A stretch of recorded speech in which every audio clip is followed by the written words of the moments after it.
오늘 우리에게 주시는 하나님의 말씀은 요한복음 19장 28절에서 30절 말씀입니다. 요한복음 19장 28절에서 30절 말씀, 신약성경 181면입니다. 요한복음 19장 28절에서 30절 말씀입니다. 그 후에 예수께서 모든 일이 이미 이루어진 줄 아시고 성경을 응하게 하려 하사 이르시되 내가 목마르다 하시니 거기 신 포도주가 가득히 담긴 그릇이 있는지라. 사람들이 신 포도주를 적신 해면을 웃을 주에 메어 예수의 입에 대니 예수께서 신 포도주를 받으신 후에 이르시되 다 이루었다 하시고 머리를 숙이니 영원히 떠나가시니라. 아멘. 여러분 모두를 주님의 이름으로 환영하고 축복합니다. 오늘 함께 예배당에서 예배하는 여러분들, 그리고 또 온라인으로 예배하는 여러분 모두를 주님의 이름으로 환영하고 축복합니다. 함께 인사하겠습니다. 멀리 계시지만 주님의 이름으로 축복합니다.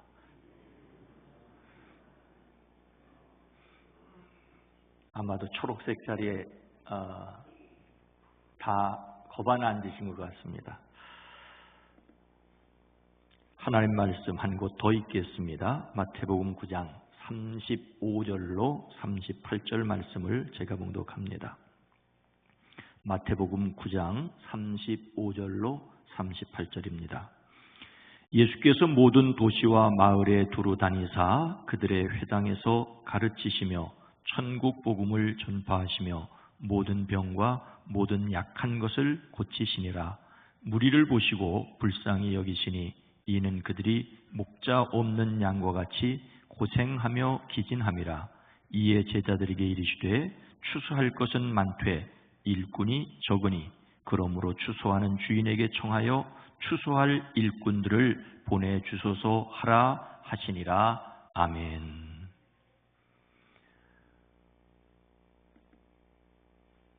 하나님이 사람이 되어 이 땅에 오신 성탄을 축하하며 심판주로 다시 오실 재림을 기다리는 대림절입니다.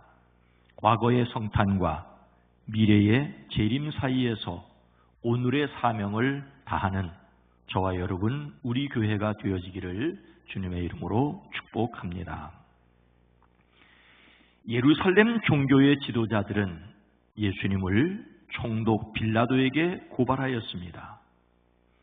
빌라도는 예수님을 십자가에 처형하도록 넘겨주었습니다. 십자가에 달리신 예수님께서 모든 일이 이루어졌음을 아시고 성경 말씀을 이루시려고 목마르다라고 말씀하십니다. 신포도주를 받으시고 다 이루었다라고 말씀하십니다.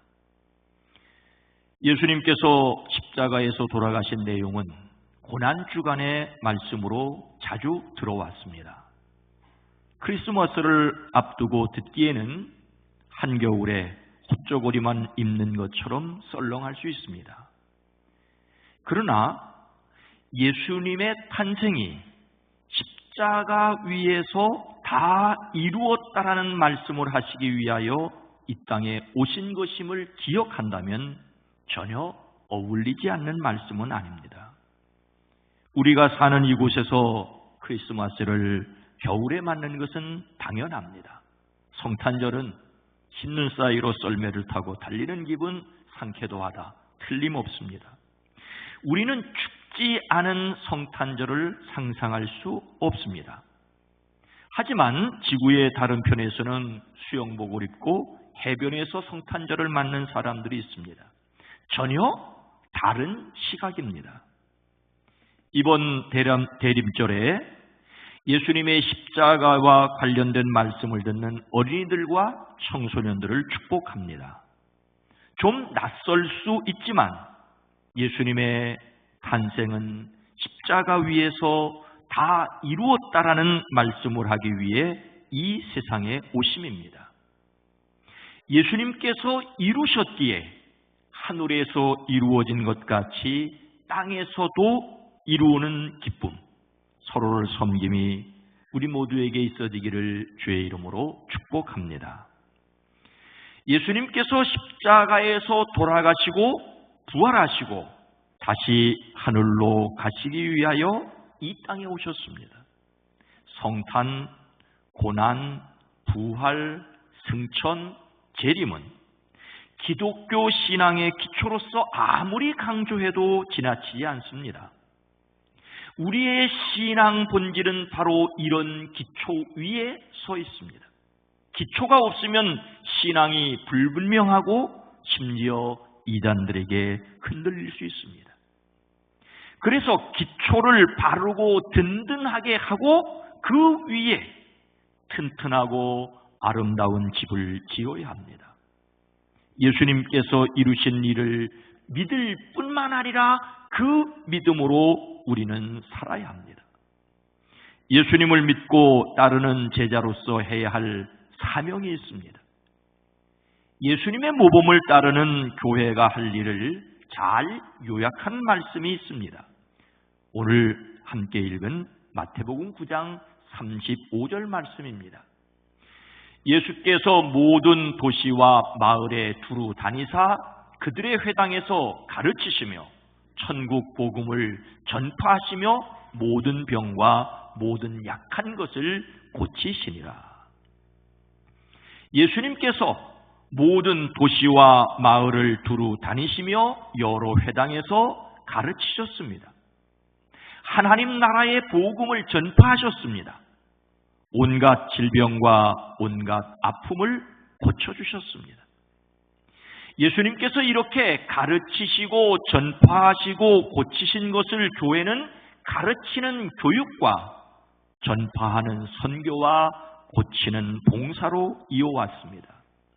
그래서 선교, 교육, 봉사는 교회의 핵심 사역입니다.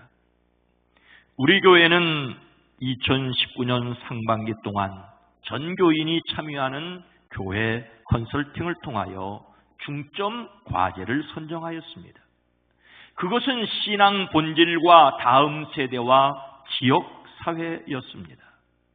이것은 하나님께서 보내신 예수님께서 이 땅에서 하셨고 교회들이 힘써 왔던 전파하는 선교와 가르치는 교육과 고치는 봉사와 일치할 뿐더러 2000년 기독교의 전통적 가치라는 데 저는 매우 놀랐습니다.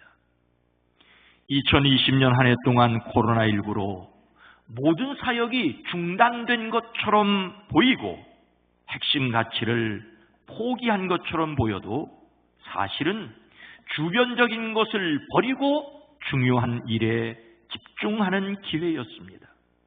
타의에 의하여 덜 중요한 것과 더 중요한 것을 가름하게 되었습니다.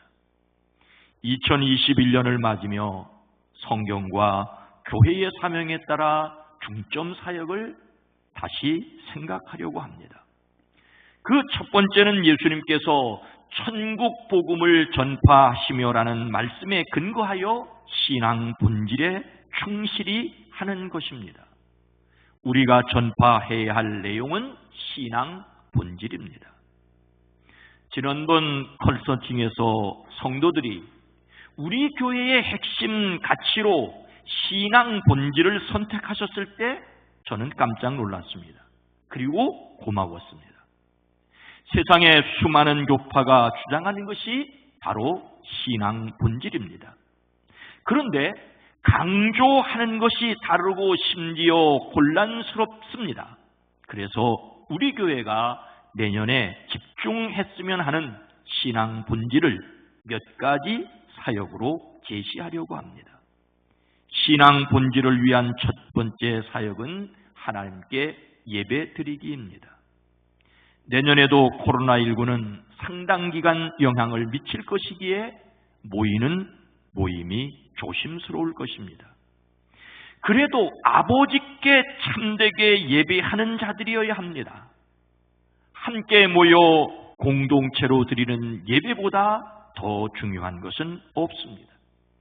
그 내용은 영과 진리로 예배하는 것이어야 합니다. 왜냐하면 하나님께서 이런 예배자를 찾으시기 때문입니다. 세상 어디에 흩어져서나 바로 그곳에서 자신의 몸을 거룩한 산 제물로 드리는 그 예배는 우리가 지향해야 할 목표입니다. 이 흩어지는 예배를 위하여 모이는 예배를 힘써야 합니다.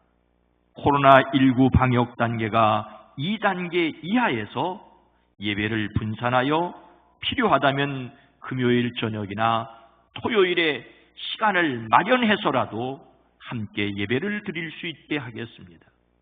현재로서는 주일 아침 8시에 시작하는 예배와 12시에 드리는 예배가 자리가 여유로운 편입니다. 흩어져 삶의 예배로 나가기 위해 모이는 훈련이 꼭 필요하다는 것을 기억하십시오. 코로나19로 몸은 멀어져도 마음은 가까이 하자는 캠페인이 있는데 그것이 정말 가능하던가요? 몸이 멀어지면 마음도 멀어지는 평범한 사실을 다시 확인하였을 뿐입니다. 개인의 신앙은 공동체 안에서만 성숙할 수 있습니다. 모두 함께 모일 수 없더라도 공동체를 경험하는 장을 만들어야 합니다.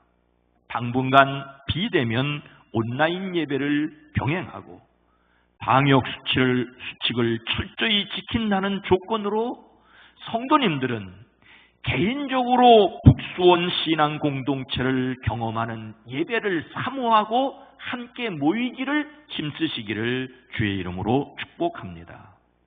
신앙 본질의 둘째 사역은 예수님을 닮는 큐티 나누기입니다.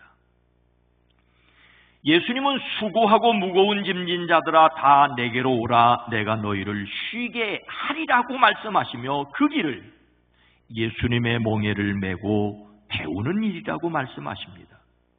그런데 사람들은 마음이 쉼을 얻고 가벼운 짐을 원하면서도 예수님의 멍에를 메지 않고 예수님께 배우려고 하지 않습니다.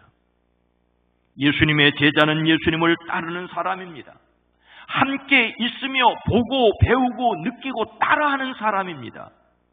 그런데 지금 여기에서 하나님을 경험하는 탁월한 방법은 성령의 인도하심 안에서 성경 말씀을 깊이 묵상하는 것입니다.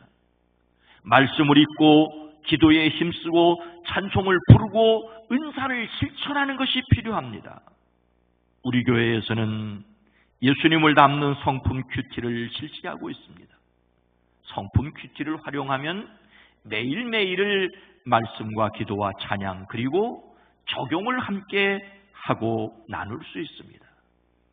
개인의 경건 생활을 위해서도 꼭 필요한 사항입니다. 더 쉽고 알차게 준비하도록 하겠습니다.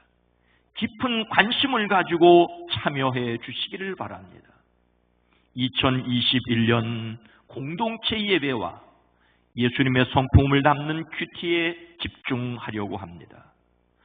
성도님들이 믿음에 굳게 서지 않는다면 다음 가치인 다음 세대와 지역사회로 결코 나아갈 수 없습니다. 하늘에서 이루어진 것을 믿어야 땅에서 이룰 수 있습니다. 예수님을 믿음으로 말미암는 기쁨과 평안이 넘치시기를 주의 이름으로 축복합니다. 예수님께서 하셨고 교회가 하여 왔고 우리도 힘쓸 두 번째 사역은 예수님께서 그들의 회당에서 가르치시며라는 말씀에 근거하여 다음 세대를 세우는 것입니다. 우리가 가르쳐야 할 대상은 다음 세대입니다. 우선 다음 세대라는 말에 불편해하는 성도님들이 없었으면 좋겠습니다. 저는 북수원 교회의 담임 목사입니다. 담임 목사로서 저는 지금 세대를 섬겨야 할 책임이 있습니다. 다음 세대라는 말은 결코 오늘 지금 세대를 무시하자는 것이 아닙니다. 오늘은 어제에 물려받은 것이고 오늘은 내일을 준비해야 할 책임이 있습니다. 다음 세대를 위한 첫째 사역은 전 세대 아우르기입니다. 다음 세대를 이야기하면서 전 세대를 먼저 이야기하는 것은 지금 세대에게 다음 세대를 세워야 할 사명이 있다는 뜻입니다. 오늘 본문 말씀에서 예수님은 제자들에게 추수할 것은 많되 일꾼이 적으니 그러므로 추수하는 일꾼에게 청하여 추수할 일꾼들을 보내주소서 하라고 말씀하십니다. 먼저 부르심을 받은 제자들은 추수해야 할 다음 세대를 위하여 추수꾼으로 세워져야 합니다. 추수꾼을 세우는 것은 어느 이단 단체에서만 하는 특별한 일이 결코 아닙니다. 예수님을 믿는 모든 사람이 해야 할 일입니다. 예수님을 믿는 모든 성도가 다음 세대에 관심을 두고 그들을 세우는 일꾼이 되어야 합니다. 2020년도에도 실시했습니다마는 새해에는 더욱 모든 부서, 모든 성도가 주일마다 한 본문 같은 주제의 말씀을 나누도록 하겠습니다.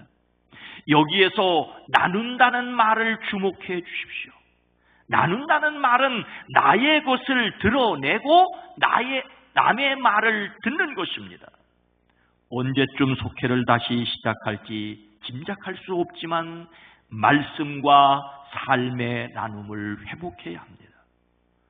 처음 비행기를 탔을 때 비상 상황이 발생하면 성인이 먼저 산소 마스크를 쓴다는 지침을 이해하지 못했던 것이 지금도 기억이 납니다.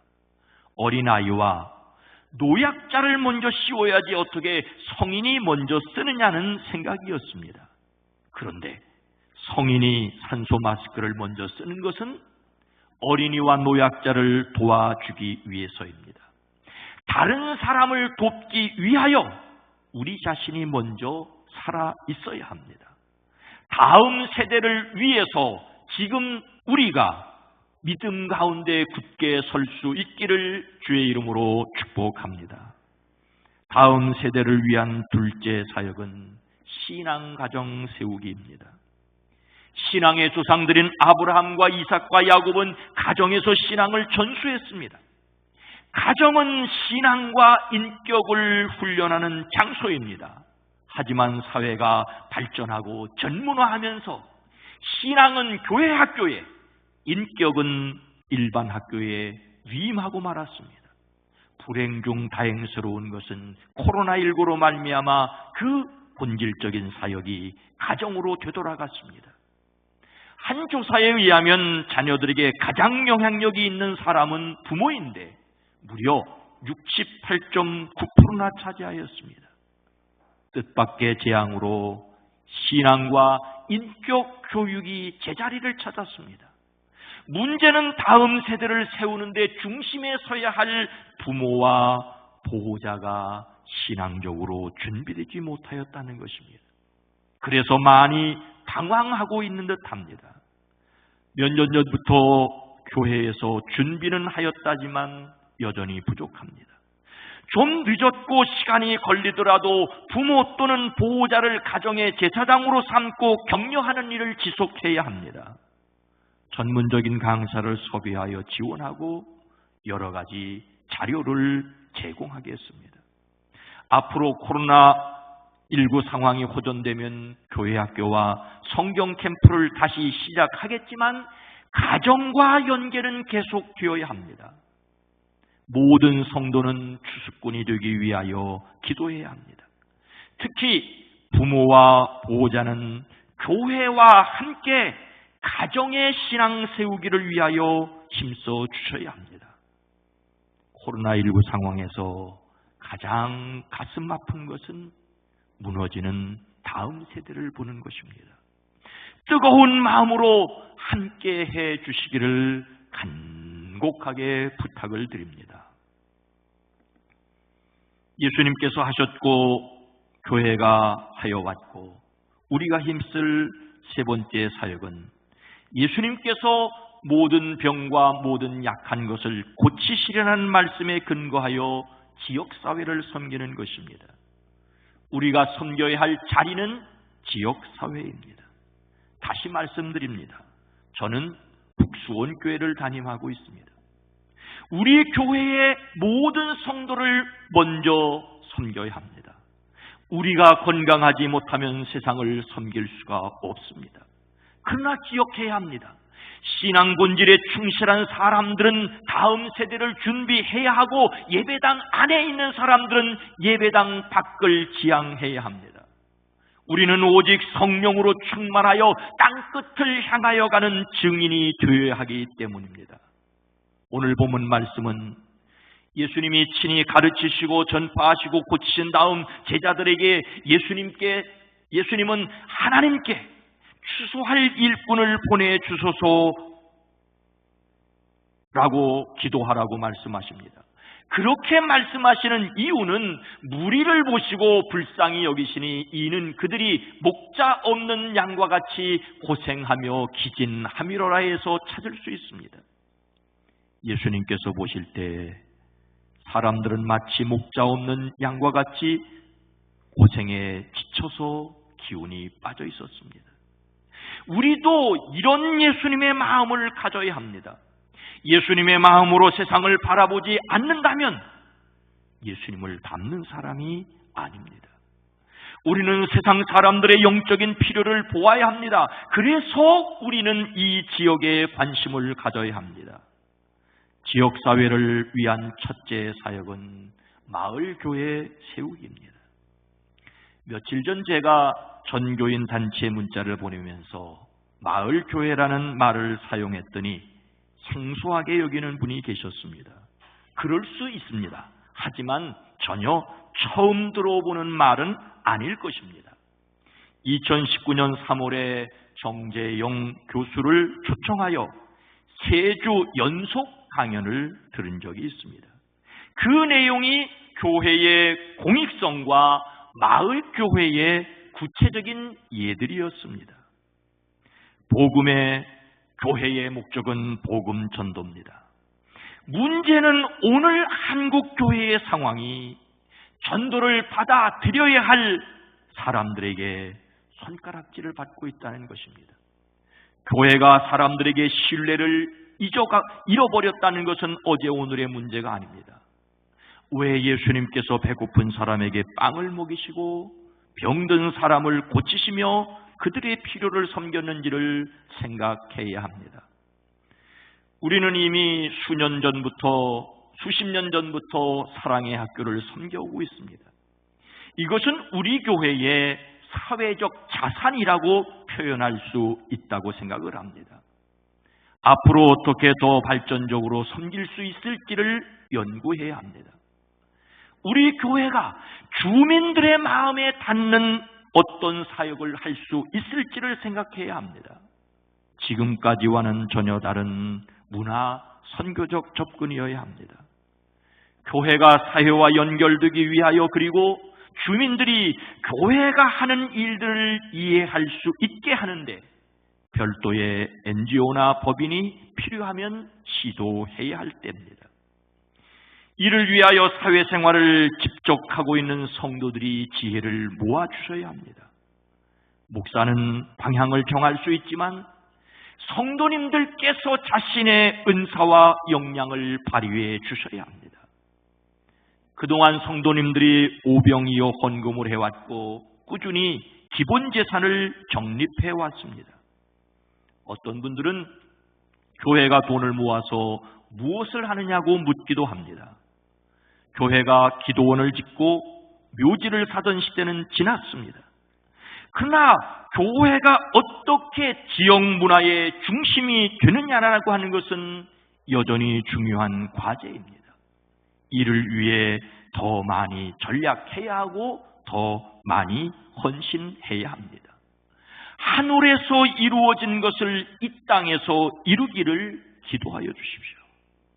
지역사회를 위한 두 번째 사역은 생명을 보듬는 것입니다. 요즘 흔히 듣는 코로나 블루라는 말이 아니더라도 많은 사람들이 우울감을 호소하고 있습니다. 우리나라의 자살 문제는 어제 오늘의 문제가 역시 아닙니다. 하나님은 사람들이 예수님을 믿음으로 생명을 풍성하게 누리기를 원하시는데 세상은 생명을 가볍게 여기고 있습니다. 생명을 방치하거나 포기하지 않도록 교회가 나서서 도와주어야 합니다. 이런 일들은 우리 교회만의 힘으로 할 수 없기에 다른 교회들과 연합하든지 관련 전문단체와 연계하여야 합니다. 하지만 먼저 성도님들이 기도하고 관심을 가져주셔야 합니다. 이런 관심은 다른 사람을 살리기 전에 그런 마음을 갖는 사람들을 행복하게 할 수 있습니다. 이웃을 살리는 사람이 받는 복은 그 사람이 먼저 행복하게 되는 것입니다. 우리 교회가 결코 모든 일을 다 잘할 수는 없습니다. 결국 선택과 집중이어야 합니다. 그래서 함께 기도해야 합니다. 신앙으로 돌아가야 합니다. 은혜 위에서 우리는 세상을 향하여 나가야 합니다. 결코 신앙보다 우선하는 것은 없습니다. 예수 그리스도의 은혜 가운데 굳게 서시기를, 그러나 세상을 향하여 열려있는 사람들이 되기를 주의 이름으로 축복합니다.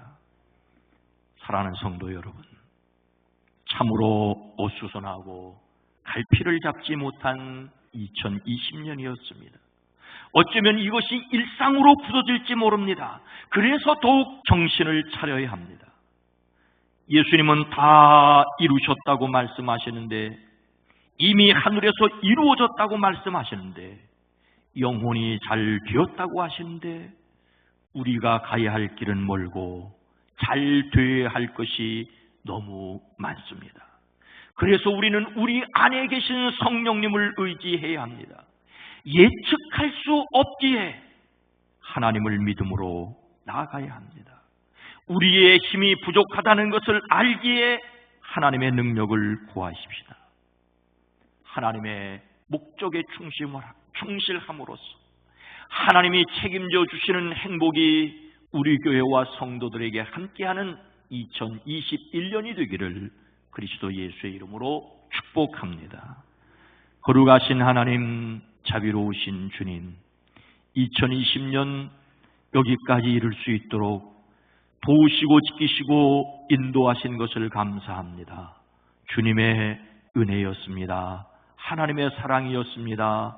성령님의 돌보심이었습니다. 다시 주님이 원하시고 기뻐하시는 일을 생각하며 주님이 하셨던 그 일을 위해 달려나가게 하옵소서. 이 일을 위하여 모든 성도들 한 사람 한 사람이 그리스도 예수 안에서 행복한 사람들, 하늘에 속한 사람들로 이 땅을 살아내게 하옵소서. 예수님의 이름으로 간절히 기도드리옵나이다. 아멘.